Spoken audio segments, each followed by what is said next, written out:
want to preface this. Our express homes are a value-oriented product. Those are a 3% commission, but sometimes there are bonuses. And right now, there's a great opportunity for each of you to earn an extra bonus. I heard somebody say they do cash business. All their deals are cash, or most of their deals are cash. Yeah, he left. Oh, he left. He grabbed All a right. sandwich and boogied. All right. Yeah. Cash deal to close. Yes, he did. Yeah, he's So- bought 3 D.R. Horton homes. Yep. Our quick move-in homes that can close in March will get a 1% bonus to the realtor. So if you have somebody who's closed on their home and they're cash and they can close quickly, we can do the title work and get all that done that fast. Deals to get, don't be afraid about bringing your buyers into our sales center is kind of my point. Right. I know there are some builders out there that shall remain nameless that they encourage the buyer to come in without an agent. That's not the case when it comes to D.R. Horton in any of our communities. If so, I hear about it. And then on the flip side, for new sales agents, sometimes ask qualifying questions. If you're not really comfortable asking people about some of their wants and needs in a home, our sales professionals are really trained to do that. They're going to ask for the sale. So that's where Veronica's talking about. You can bring that buyer in, and if you let the sales agent work with you, we'll get your buyer through from start to finish and writing a contract. And so that's the best part, that somebody who might be afraid to ask for the sale, doesn't know when to stop showing homes. We're going to see those signs, and we're going to help you make that happen. Right. Get the buyer on paper and get them off to the beach dreaming about their new home instead of driving around looking at more homes. Sound good? All Any right. questions? No? All right. Well, hopefully we'll see you guys. Enjoy the Awesome. Thank you presentation. so much for Thank bringing you. lunch. Really appreciate it. I want to also pass out this. Oh, This yeah. is specifically, this has all Veronica's For Cascades. information for Cascades. And I do hope you'll stop out and see it. There's Yeah. a really great new model center they just opened. Great new homes. Yep. Thank you. Thanks, guys. Enjoy the homemade cookies. Homemade? Yeah. Homemade Well, from it was there. oddly commercial. She did such a great job. It's amazing. Right? Oh yeah. She must have one. And now we have Matt Simmons, the Matt Simmons. I put this up. Yeah, you can put that up. Like having this behind me with nothing on it. Yeah. Yeah, absolutely. All right. Hey guys, thanks for having me. I'm excited to be here. This is going to be a really cool session because I love smaller groups because we can interact with one another throughout the whole thing. So Do you want me to throw that over? I'm really not tall enough. I'm not either. That's Right. the problem. Anyway, so what we're going to do today is I'm going to tell you a little bit about myself. We're going to talk a little bit about the luxury market and breaking into the luxury market, and then we're going to have a nice little Q&A session as well. So again, throughout the whole thing, do not hesitate to ask me questions. So I'm based up in Pittsburgh. I bring 17 years of business experience to the real estate market. Before I even got into real estate, I had started, built, and sold 3 separate businesses across 3 separate industries. And kind of decided that real estate was like the next thing I wanted to get into. So I built up a team really quickly to a team of 7 in a market where our average price point is about $280,000, give or take. So we're about 100,000 less or so than you guys are here. And last year, you individually, last year.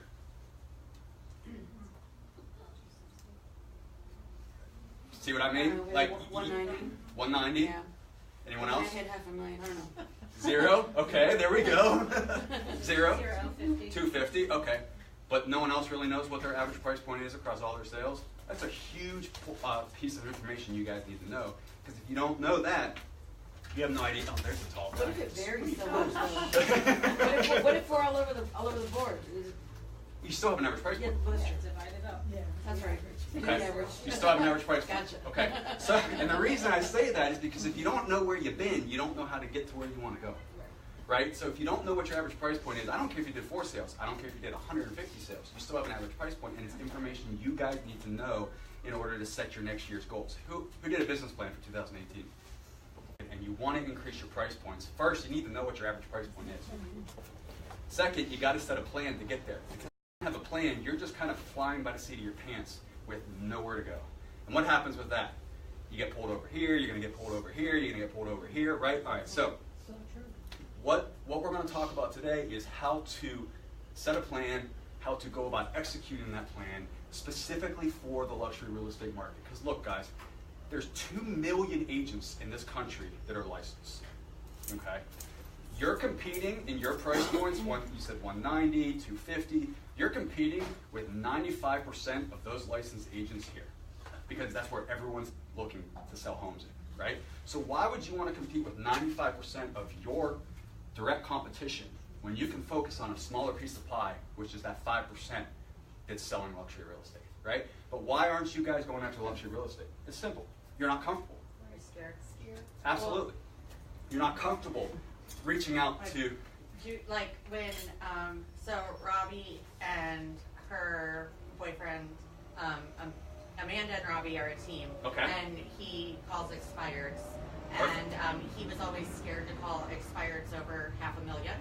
And now, since he's broken through that, I think your average list price is probably $500 to $600. Yeah.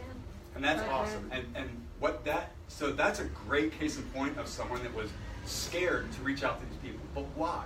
These people are no different than you and me or anyone else. There's one major difference, and that is that they look at themselves differently.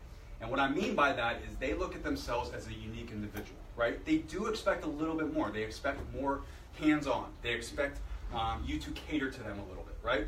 But there's no difference between me and some guy that's buying a $5 million house or selling a $5 million house. We still get up at the same time in the morning. We still put our pants on one leg at a time. The only difference is they've been a little bit successful and they expect people to a little bit to cater to them. What do I mean by that? Really simple. Communication, guys. What's the number one thing that people and clients complain about when it comes to real estate agents? Answering their phones. Communication, Yeah. right? Guys, we have so many different forms of communication nowadays that it's amazing that I even hear that from clients, that I couldn't get a hold of this person or this person didn't tell me what was going on or whatever it may be, right? Guys, email, text message in this industry has changed the game and how much business we can do, right? But so many people are scared to use it because they think it's unprofessional. Guys, your clients, I guarantee, especially in this price point, they don't have time to be on the phone with you guys. They don't have time to be sitting at their computer writing an email. They're going to text you five words, and they're going to be on to their next thing. So use it to your advantage because it's going to make a huge difference in helping you guys step up your game. So let's classify what is a luxury price point, right? Luxury price points for us in my market is $850,000 and up. Our average price point, like I said, is about $287,000. I know your guys' average price point here is about $375,000, $385,000. For buyers is $375,000. $375,000. So you're about $100,000 higher than us. However, I do know your luxury real estate market starts about the same place we do, right? About $850,000 or so, right? So how many people sold a house last year over $600,000? Zero. That's mind blowing, and it's not a bad thing. It just means that, again, you're focused on that 95% where every other agent is, when there's this whole pool that you could be focused on and much less competition. How many people handle buyers more than sellers? How many people prefer buyers over sellers? How many people handle listings? How many people prefer listings? Right. I'm a listing agent. I refuse to work with a buyer. And anyone on Facebook that's watching me, I apologize, but you guys know it. I will not work with buyers unless there's two times I'll work with a buyer. One, if it's a referral that's adamant about working with me or a family member. And two, if it's a seller of mine that really wants to work with me. That's the only time I will work with buyers. But you have a buyer's agent. I have Three buyer's agents. Yeah. Right. So I don't, now let's take a step back. I don't turn down buyers, but I don't work with them myself. My buyer's agents do, because my buyer's agents are the ones, they're happy to take buyers. They're happy to get handed business. They're happy to be out there working until 9 o'clock at night. I'm not. I don't want to be shuffling buyers around at 9 o'clock at night. I don't want to have to deal with that. That's just not my thing. But when it comes to the luxury real estate market, we leverage buyers to get listings, if you understand what I mean. Usually it's the other way around, right? We want listings so we can get buyers at open houses, right? However, when we're marketing towards luxury properties, we leverage those buyers because buyers in that price point, 9 times out of 10, have a house they have to sell as well, right? So if you have a buyer buying in a $1.5, $2 million price point, even $800,000, $900,000 price point, 9 times out of 10, they have a house they have to sell. They want to upsize, right? They don't need 2 houses, especially in the same area. It's not a vacation home. So use your buyers and leverage that to get your listings, right? really simple, and it's backwards from what most people think. I mean, you know the old saying, list to last, right? You guys heard that before? List to last in this industry, right? And it's so true. But when it comes to this price point, you really leverage it the opposite way. So let's talk about the nationwide statistics a little bit, okay? Does anyone know what the national statistic is for luxury price point? $1.75 million. That's the national average. Does anyone know what the average sale price is to list price? It's $1.45 million. It's a $300,000 discrepancy, right? So there's a lot more, list price to sale price is a bigger gap there than there is in the lower price points. And what does that mean? Well, obviously it's telling me, and it tells everyone else, that there's not as many buyers. The competition isn't nearly as stiff, right? So that's when you see in this price point, you typically see it more as a buyer's market than it is a seller's market. Because of that, there's just very few people that can afford that price point. And again, that goes back to leveraging your buyers to get the listings. There's more buyers than there are listings in this luxury price point, and you can get a better price. Now, with that said, the average time on market is going to be surprising for a lot of people. And now there's two segments here. There's single-family homes and there's attached homes. Attached homes, you're going to get your condos, your high-rise, penthouses, stuff like that, and then we have our single-family homes. Average days on market for What's your average day on market is less than 30? Less than 30? That's awesome. That's another statistic you should know, especially if you're focusing on listings, is your average days on market, because that'll tell you how your marketing is actually doing, right? If your average days on market is over 60 days, you need to be doing something different. And really that comes back to marketing. And in this price point, it goes to show that an actual house in this price point is going to sell pretty close to what the national average is across all price points in the average days on market. Does anyone know what the average days on market is across all price points nationally right now? Right. What's that? Overnight. No, it's 42. I was going to say 49. Yeah. It's 42. So the higher price points is about the same as what the lower price point is. You just have a bigger gap there in the list price to sale price ratio. So going back, let's recap a little bit. One, we're going to make sure that we know our average price points for what we sell for the year, right? Really important. Two, we're going to set a roadmap, right? You have to know how to get to where you want to go. Otherwise, you're never going to get there. And I will bet my business on it this year that if you don't set a roadmap to your goal, you're not going to get there. You're just not. It's just not going to happen. You can't do it flying by the seat of your pants. So let's talk about how we're going to get to that goal. And what I want everyone to do here when they leave is I want you guys to sit down, and we're at the end of the first quarter already in 2018. But it's still not too late.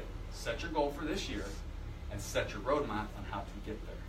Because I can guarantee you, day by day by day, if you know what you need to do when you get up that morning, and then at the end of the day you look back, I can guarantee you're going to start accomplishing your goals a lot faster because they're going to be clear. If you get up this morning, you don't know what your goal is for today. How do you know at the end of the day if you accomplished it? You don't. Okay, so let's talk about how we're going to get buyers and how we're going to get sellers. Right? There's two ways that we can get buyers, and this is what I wanted this thing for. I didn't bring the right connector for my computer, so we're going to go old school, which is awesome. And I found an easel. I know. And a dry erase board. I think I'm that might highly, be highly impressed Yeah. with this. This is like the that last- easel, like Hey, where did that's that easel old come school. from? Oh, I've got things hidden all over. Who knows what this is? I do. I know you do. I'll say it. Sun? No, it's I know it's Can I This say it? blows Can my I say it? mind. Can I say it? Hold on. This blows my mind. You guys are in real estate. You don't know what this coming to me is? right now for some reason. I can see you think. SOI. Yeah. SOI. And no. Thank you. Yeah, Tara. So What is big. it? I thought it was shit out of What is it? Shit out of luck. That was an L. Oh, sphere of influence, duh. I was thinking East SEO. Search engine optimization.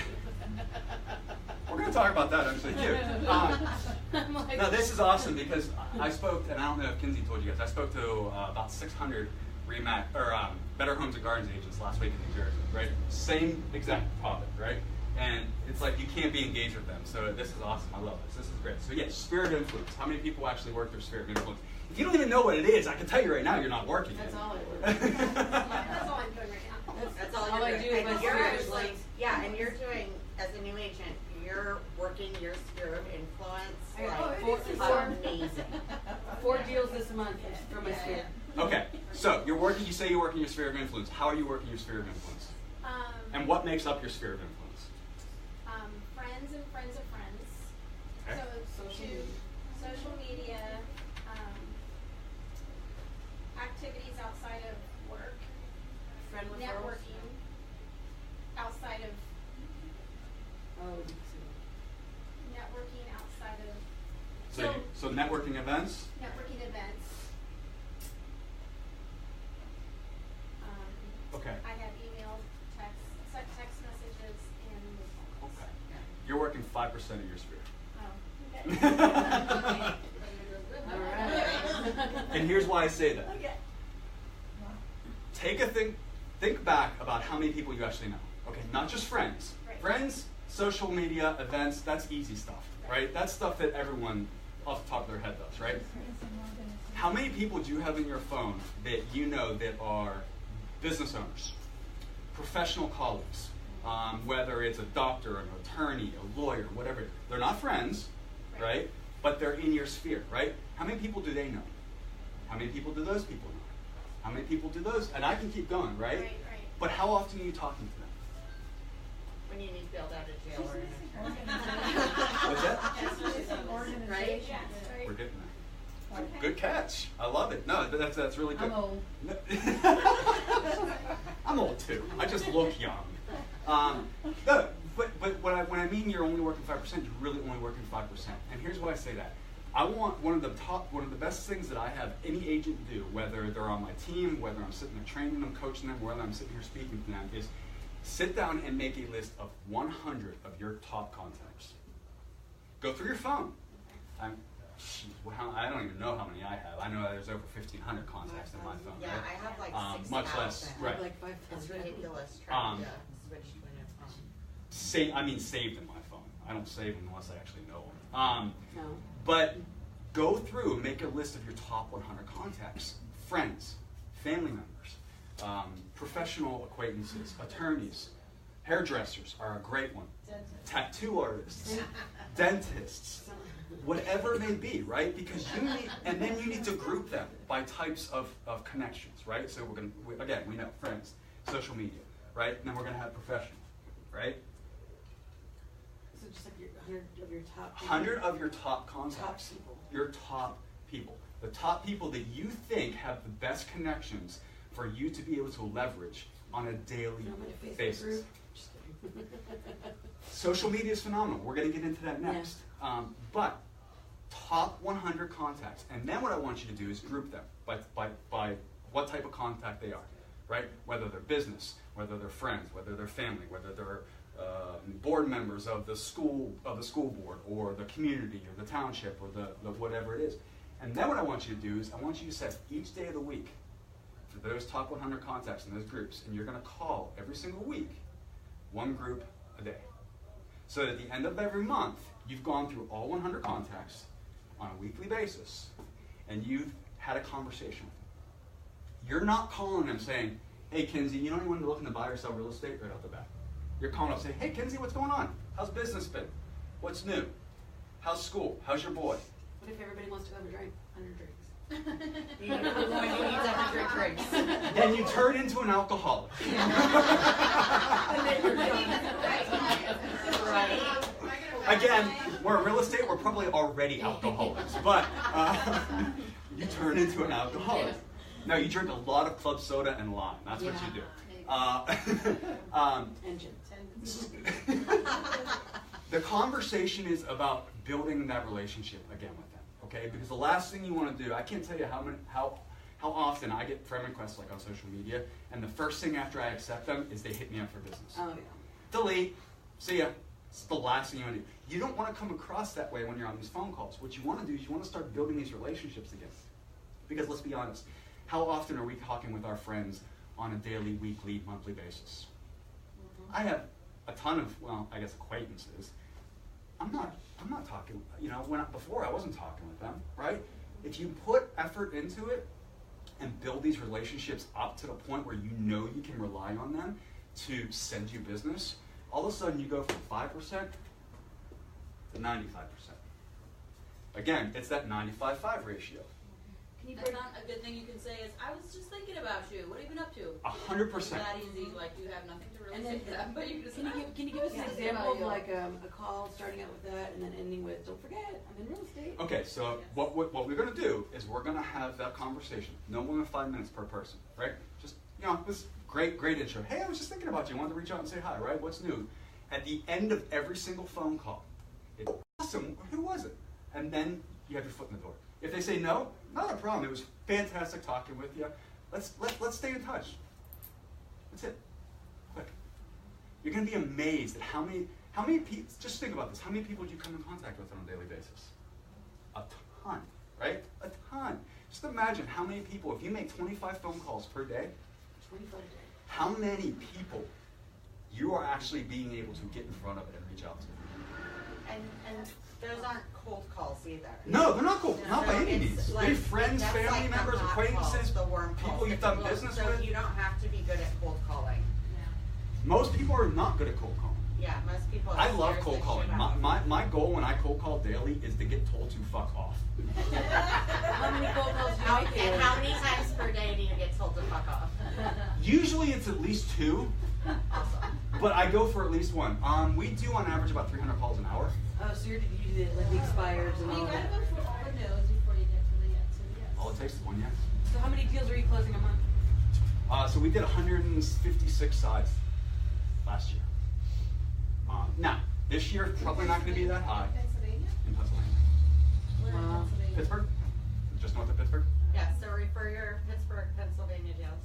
Okay, because I have a lot of friends in Pennsylvania. Okay. But they're these little teeny towns that Yeah, so don't even have a. we're north of Pittsburgh, which is one of the hottest areas in actually all the country right now, North Hills. Our, like I said, our average price point is about $287,000. My team's average price point is about $450,000, a little over $450,000. So again, we definitely focus on the higher price points. But that's the phone calls you're gonna make, 25 a day. You know, you want to get through your 100 contacts every single week, right? Because the goal here is to not continuously hit them up for business. The goal here is to stay top of mind, right? What's the statistic about people? Yeah. Oh, I was gonna say, what I do personally is, because a lot of times they'll forget after that phone call, I'll say, can I send you my business cards with a text so you have it in case somebody's looking for. You can do that. I don't like doing that here because that turns the conversation that you just had back into more of a business focus. And you don't want them to do that because next week when you call them, they're not going to answer. I got you. Okay? I like handwritten thank you cards. I've done that too. Again, After I meet people, but I don't include my business card on 95% of them. Just, hey, great to see you. back to old school, Yeah. handwritten thank you cards are some of the best But don't include. pieces that people will remember because I They saw sometimes have my something grandma on with a card video. or hot air balloons. Like if you're just in general conversation with a friend and say they were like, oh, who cut your hair? I'm like, oh, it's so-and-so, let me write it down for you. And then what they did is then they took out their business card and write down the hairdresser's name on the back of their business card. yep, 100%. Because then that way you're not really, Yeah. so Yep. then they had your information and it was more subtle. Absolutely. And they're gonna keep it because it's got their information. Yep, you're absolutely right. Any way that we can remember or we can try to stay top of mind with clients is how you're going to guarantee future success. Does anyone know the statistic nationally as far as the people that say they would use a real estate agent again versus those who actually do? So 85% of people say they would use their same real estate agent again. What's the percentage that actually do? Anyone know? A little less than that.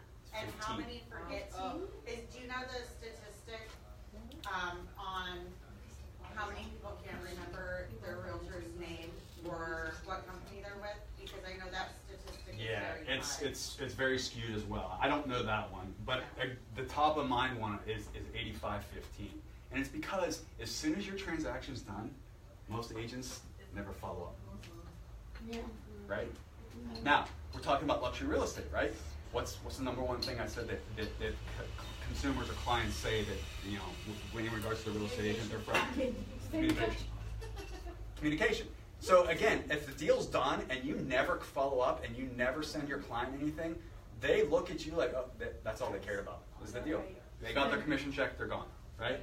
Staying top of mind is the #1 most important thing in our business for referrals. Everyone that I talk to, every agent that I talk to, and I'm going to tell you how I'm different. When I ask them, what's your #1 source of business? It's referrals, right? But you're not staying top of mind the way you need to. And that goes back to only working 5% of your sphere. Which is why, again, I go back and harp on the roadmap, which is exactly what this is. And it's just exactly what I just talked about you guys create, is creating your top 100 contacts so that you have a roadmap on who you know you need to reach out to on a daily basis. Look, it's not rocket science, right? But the bottom line is, us as agents, we get complacent and we get freaking lazy. I do. I mean, I'm guilty of it as well. Now, I'm guilty of it because I have 6 other team members I can pass my shit off to and say, fuck this, I don't want to do it. But I get lazy, right? There's days where I don't want to pick up the phone and cold call, right? I'm going to have my ISAs do it. Screw that. I don't want to fuck off today, you know? But it comes down to making sure that your laziness doesn't take over the majority of your business. So again, it's staying top of mind, especially with this luxury market. Are you going to get into follow-up? Oh yes. Awesome. Thank you. Are you also going to talk about the tax advantages now from like New York, New Jersey, Pittsburgh, etc., and why this is a great benefit for the luxury market? We'll touch on that a little bit. Yeah, Okay. absolutely. So what I was leading into before Kinsey made me I jump know. forward to it Sorry. is our fault. Sorry, No, it's all I right. I'm just messing with you. interrupted. It's our follow-up. So look, for us to do the amount of business that we do, we have to have a system in place, right? We can't just kind of fly by the seat of our pants. In order for us to do 156 sides last year, we have to have a system in place, right? Our system is automatic. And it took time to build it out, but it's automatic. From our CRM to our email alerts to our tying into our calendars to text message alerts from our CRM, it is all automatic so that I know I closed a client 30 days ago, I'm getting a text message saying, hey, you closed this deal 30 days ago, make sure you reach out. Yeah, and every single one of our agents has Boomtown as their CRM. Oh, well then there's no excuse for it. There is no excuse for not following up. There's zero excuse for not following up. But again, it goes back to laziness and getting complacent with our follow-up. How many sides, experienced agents, how many sides did you do last year? We do like 40, 42. 42? 40, yeah, That's awesome. 42 and a half or Yeah. 43. You guys did what, about 12 million? 11 million? Yeah. 11 million, 12 million? Yeah. Awesome. Doug isn't here. He did close to 50 Close to- sides and About the same. about the same, yeah. And I'm not picking on you because What's your mom? I'm not picking on you because I want to pick on you. I'm just asking you the question because I know that you did a good bit of business last year. What's your follow-up? Not a lot. I send baby pictures though a lot. Really? So, Okay. so that's kind of my follow-up. That's, yeah. Yeah. Well, we've been we're working on the follow-up. Yeah. We've been talking to Robbie. Yeah. So, I gotta get Boomtown started. #1 follow-up tool we use, and it's free, MailChimp. You know, I used MailChimp a while back, and now they blocked me for something else that I sent out. Oh, you a bad girl. I don't know. It was too many. I Yeah, spammed. meet Wendy. But hello. So I want to get back in there and use MailChimp again, but it won't let me. Do I have to? Set up a new account. I tried that. Not the same email, use a different email. And we now have what's called broker prompt free through BombBomb. Okay. That I'm going to get you all signed up on by the end of the week, and that will automate an email out to all of your clients. See, I'm also keeping your broker on top of things now too, because I'm getting her thinking about what she should be doing. This is a good thing for you guys. Yeah, No. hold me accountable. Yeah, well, you have to be. Again, I own brokerages on the east coast of Florida. And we get complacent too, don't get me wrong. But follow-up, MailChimp is free. You don't even have to do anything on a daily basis once you have it all set up. So it's sending them out for you regardless whether you remember to or not. There's times where I get an email back from a client from one of my MailChimp emails that went out, and I'm like, shit, I completely forgot I even closed that deal. What kind of information is in the email? So the emails are seasonal based. Okay. Right? We have seasons up in the Northeast. So for us, it's spring cleaning time, right? Summer events, fall fall foliage, stuff like that, right? So it's all based around seasons, time of the year, back to school, stuff like that, right? Anything that has to do with the area that you're in, community events, nothing, for the most part, about real estate. Not asking for referrals, because you should be doing that over the phone. And this is just to your past clients? This is your closed clients. Okay. Right? Your closed clients are your should be your number one source of referrals. And we have probably 40 campaigns in Boomtown that are built not around real estate. Yep. That are built just on follow-up. Look. And it'll email and it'll text and it'll tell you when to pick up the phone and call. Look, we're not reinventing the wheel here, right? We're just making it better. The systems are already there for us.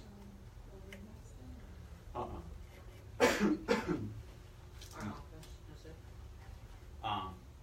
We're just looking to make it better, right? So the easier you can make your job, the better. Look, we as business people have a ton of stuff we have to remember to do, right?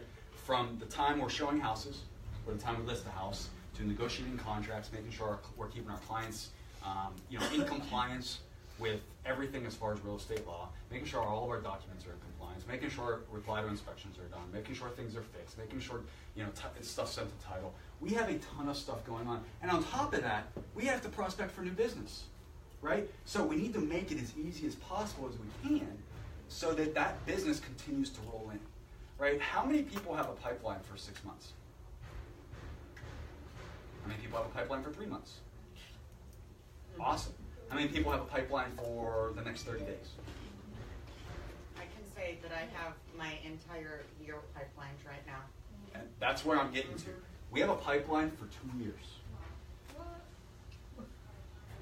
Because of our systems that we have in place. And because of our marketing that we do. And we're going to go into that marketing. Besides our top 100 sphere of influence contacts, we're going to go into that marketing so you guys can see how to start building that pipeline for that 3 month, 6 month, 9 month, 12 month, 18 month, 24 month period, so that you're never sitting there going, I don't know how I'm going to pay my bills this month because I don't have anything in the pipeline. I have one deal under contract that's a $3,000 commission or whatever it may be, right? Agents, and again, this goes back to what I talked at the very beginning, which is what, creating the roadmap. And making sure that you have something to shoot for. And I know we've gotten a little bit off the topic of luxury right now. We're going to get back there, but this definitely applies to you guys as real estate agents, especially when it comes to the luxury market. If you guys want to break into the luxury market, these are things that you guys have to get in order before you even think about going there. Because if you go there without having this stuff in place, it's going to be a one and done type of deal. Because your name will get out there and it will be very, very bad. And that's not what you want. Because in that market, if you get a bad name, it goes around quick. Look, everyone knows price points. It's a very small community, right? They know, they talk, they see each other, they hang out in the same places, they golf at the same golf courses. A lot of them are even living in the same developments. You got to make sure you have your I's dotted and your T's crossed before you even get to that point. So I'm spending a little bit more time on this because it seems to me that it's of pretty big importance for everyone in here right now. But again, it's about implementing those systems. So you said you use Boomtown, that's your CRM. Yeah. Okay. Who accesses their CRM on a daily basis?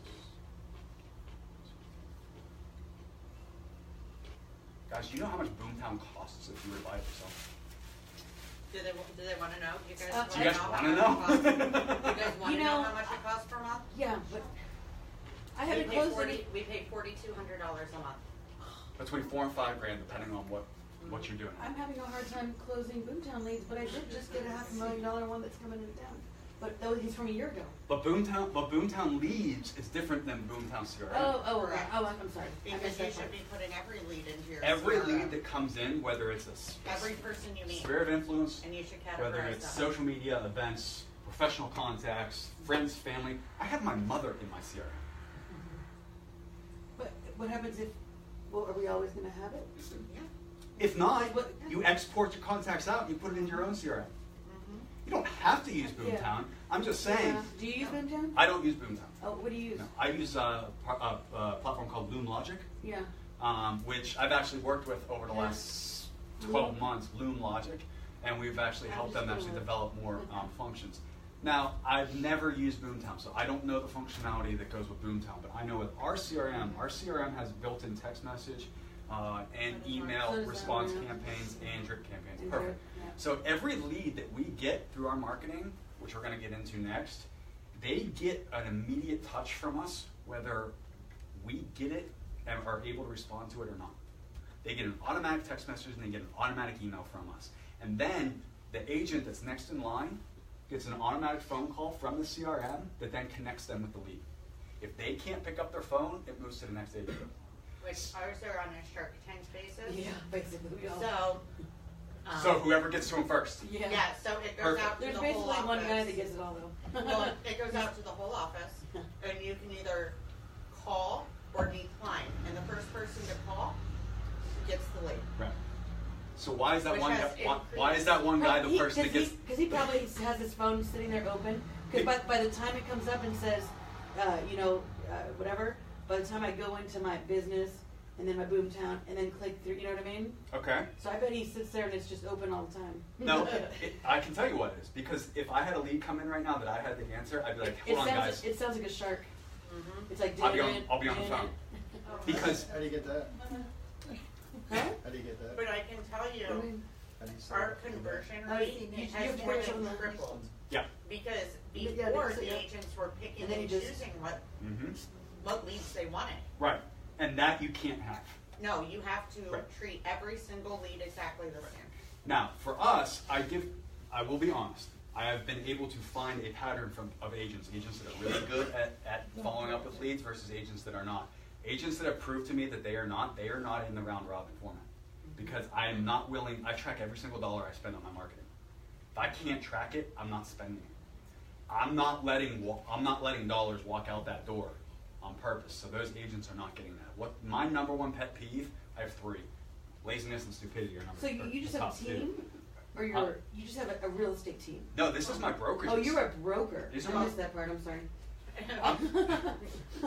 So he kind of has a few offices, and he has a real estate team, Yeah. and then he just opened in Miami and Yep. around Florida, but he's not the broker I'm of not the those broker. offices. You couldn't pay me enough to be a broker. Yeah. Oh, he's- okay. He's a confusing individual. Okay. I'm not really confusing. I just never you couldn't pay me enough to be a broker. Yeah. Here's what happened. I had intentions of moving to Florida. I sold my mom's place. She's retiring down to Ocala. You couldn't pay me enough to live in Ocala. Yeah. Don't apply. John Travolta. I don't. They do. You couldn't pay me enough to be in Ocala. But to get prepared for that, I wanted to get licensed and get my team set up in Fort Lauderdale. So that's what I started doing, and I quickly realized because I was with Remax, and I'm not going to talk bad about Remax, but I was with Remax, but I very quickly realized, look, this industry is shifting and this industry is changing in the way we do business. So I started up my own brokerage. We grew very, very quickly, and we opened up multiple locations. So now we have locations in Miami, Fort Lauderdale, Jacksonville, Tampa opens this month, and Houston, Texas opens next month. But we're structured differently, and we can kind of get into that a little bit after this presentation if you guys are interested. It doesn't affect you guys at all. And in fact, Kinsey and I, we're going to partner up in some business, so it's only going to help. Right. Yeah. Okay. But I still have my team operating in PA because honestly, I would need to keep that going while I'm building my brokerages. Now my team itself, I'm stepping back from that and focusing on my brokerages. They're continuing to sell real estate because that's my money tree. I'm gonna take it right off, right? The amount of business we're doing. But I hope that explains a little bit about me a little bit more. Where was I? This figure. Well, we're a little bit past. Oh, we're follow up. No, Yeah. we're already at 95%. Yeah. We're good. Right. So it goes back to your CRM. You guys are not. CRM. Yes, you're not accessing your CRM daily. How do you know what leads are in what status points? Right. Yeah. How do you know when you last talked with this lead? How do you know when that lead came in? How do you know when this one's closing? They're focusing on the hot money right now leads. Yeah. And that's exactly why I asked you guys who has their 6-month pipeline built, 3-month, 12-month, whatever it is, because that's what every other agent does. They focus on the here and now, And they're always living from that one deal to the next deal And to the then next deal the to the next people deal. that are 3 months, 6 months, a year out have been forgotten about, and now they've forgotten about you as well. Except for that one. Do you guys use Matrix? Is that what you use? You know what the #1 drip email campaign is? Listings? No? Well, sort of. Yeah, What? they get new listings when they you put it Yes. in the portal. The #1 drip campaign is setting them up on an auto search in your Matrix. Yeah, and our Boomtown does that also. They get an e-alert every time there's a price reduction, a new home that comes on the market. Yep. You can actually go into your CRM and you can, every morning you get a little daily report. So it'll show you what new homes have come on the market and the percentage of likelihood your buyers are likely to buy that home. So if your first page is all at a 90% with those homes, and you've got 4 buyers that are at 98% on one home, you should be calling them and showing them that home Yep. ASAP. So #1 drip campaign is Matrix because that's what they want to see. I don't care if they're just browsing right now. They don't need to be pre-approved. Not to be set up in Matrix. Right? If they want to see a home, then you get it pre-approved.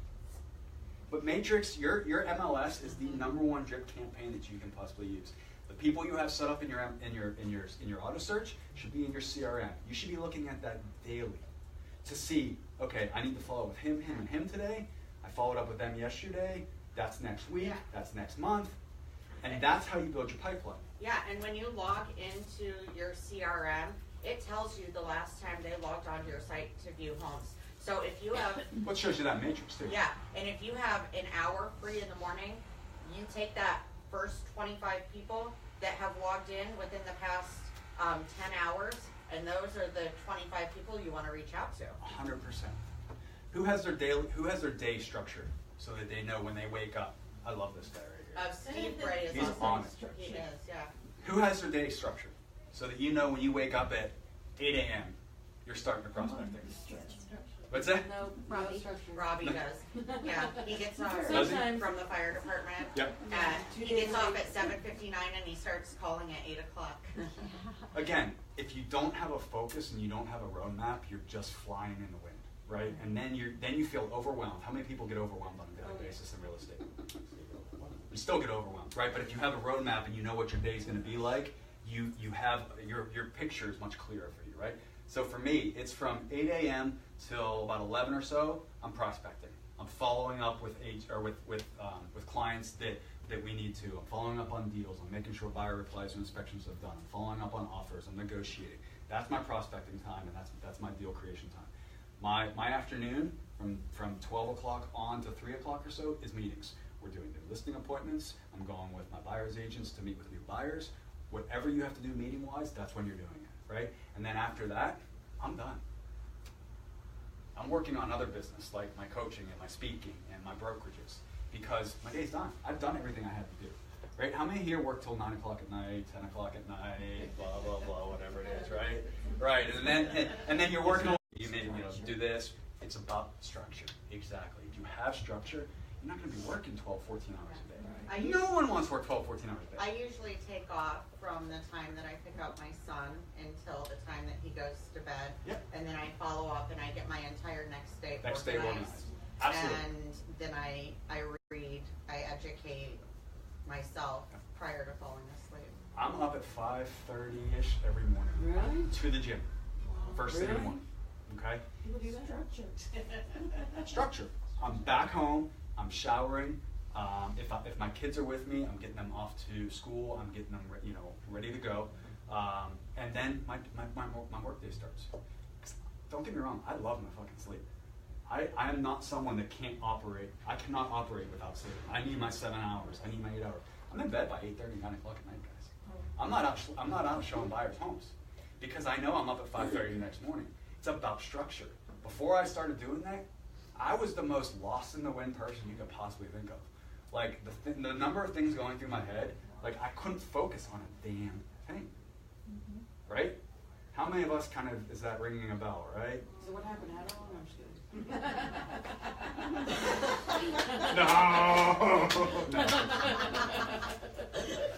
No, focus happened. I looked at myself and said, I need to fucking change this shit. Business planning and focus, I get it. Business planning and focus, right? This goes back to what we talked about at the very beginning, and that's creating that roadmap. All right, so let's get back to the luxury aspect, because I know that's why we're all here, but, and don't take this the wrong way, guys, but you guys got to get your A's, B's, and C's in order before you can get to that point. Yeah, and if anyone's having a hard time, call me, text me, email me. We'll sit down, we'll go out to lunch, we'll have an hour, and we'll create your roadmap. I offer it all the time, and Yep. We're due for Or, on top of that, you guys will get one of my business cards at the end of this. Yeah. Call me, text me, email me. I'll help you. Really? yeah. Because I want to see everyone's I mean, success. some people There's no have other doubt. Yeah. projects. And that's totally okay. I do I've too. got like tons of projects. Don't get me wrong, I do too. Yeah. I mean, I have my team, I have Yeah. my coaching and speaking, and I have my brokerages That's that true. work on, Right. right? I'm not saying you can't have multiple things, but this is not an industry for a true For a part-timer. housewife, let's put it that way, Right. as some brokerages try to market themselves to. All right, we have a brokerage up in the Northeast, and I don't know if you ever heard of them. I'm not going to say it on here because I'm sure there's some people in there watching. But we have. Can you write it really small? Here, over here. Over You here. guys wouldn't know it anyway, so it really doesn't matter. Let's just, yeah, I won't even say that because then that would give it away. But they purposely market to housewives. Oh. Women that have kids that are, or have gone off to college, right? And they want to get back in the workforce, but only I part-time. saw that ad. I believe there was an article about it on Inman. Yes. Yes, and yes.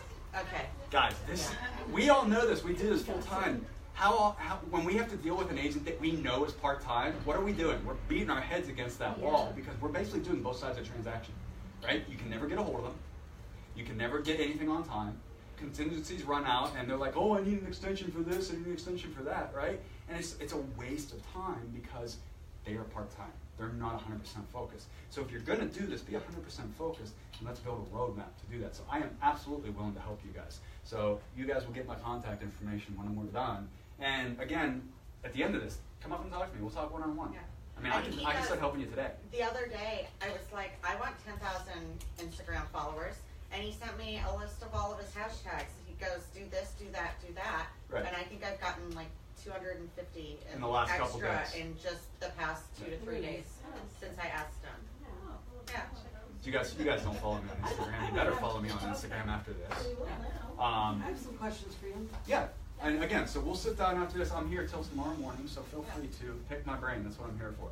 So, we talked about this way of generating business, right? This is the #1 way to generate business in the luxury market, but it's also the #1 way to generate business across the whole real estate market. 60% As a whole. of our transactions last year were from sphere of influence. Perfect. Now, let's talk about online, digital, and social media. Because for us, our #1 source of business with my team in our brokerages is online, social media, and digital technology. And so that's where this industry is going. Referrals are always going to be #1, right? They're, for most people, let's put it that way, and that's never going away. But this industry is going more online, and it's going more digital, it's going more tech-focused, right? How many people are actually leveraging that technology the way it's supposed to be? I know you guys don't even answer because I know the answer. I know she is. Text me. Right. But most people are not. And I won't give the secret away in my home market because I don't want other agents start to do this. But again, I'm 1,000 miles away from home, so I'm happy to give this away to you guys. Well, that only 1% of Again, realtors right. will use the Will actually information do it, that right. you give them. So how many people are on Facebook?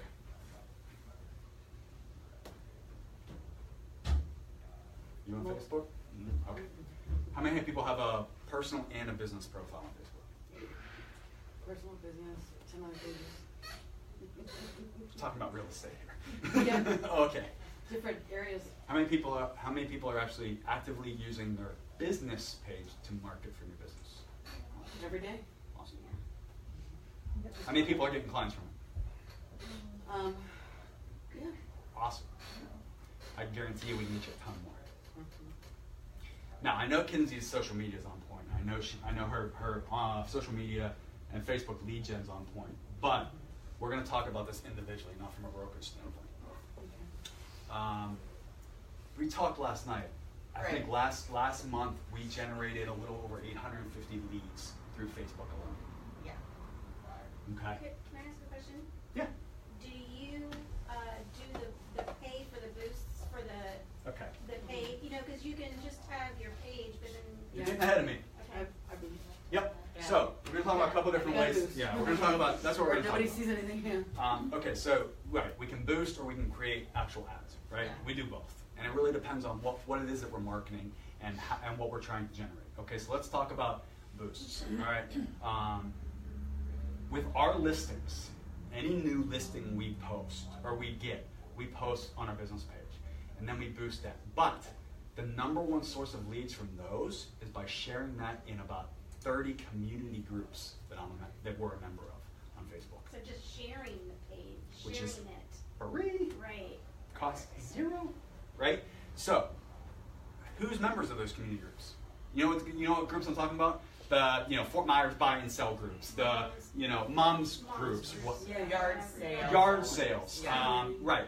Free pickup, whatever it is. Those groups, join as many as you possibly can and share every single listing you get from your business page into those groups, right? Because then what you're going to get is you're going to start getting comments. And here's what you want to leave out in that post. You want to leave out the price. You want to leave out the address. You want to post about 4 or 5 pictures of it, right? And then a few details. But you're going to leave out the bulk of the information so that it makes people post and ask you a question. What's the price point? What's the address? Where is this located? Do you have an open house coming up, right? And you never answer them in the comments, ever. You take it to a DM. You send them a direct message, right? And that direct message is, hey, hey, Kinsey, thanks for reaching out. This house is phenomenal. Tell me a little bit more about what it is you're looking for. You're not going to give them, if they're asking price, you're not giving them price right away. You need to build that engagement, right? Social media is all about engagement, right? So we want to build that rapport with them. Again, engagement. Get them talking to you, just like you would if you met someone off the street, right? You're in a restaurant, you overhear someone talking about real estate. What's the first thing your ears perk up and you see when can you jump in, right? When can you kind of interject, right? Same thing here, but you have to do it in a different way because they have that technology wall up in between you guys, right? So you have to be cautious. Build that rapport up. And then once you find out what it is they're looking for, 9 times out of 10, that listing is not going to be for them, right? But then you can say, you know what, I don't think this listing is going to work for you. This is the address.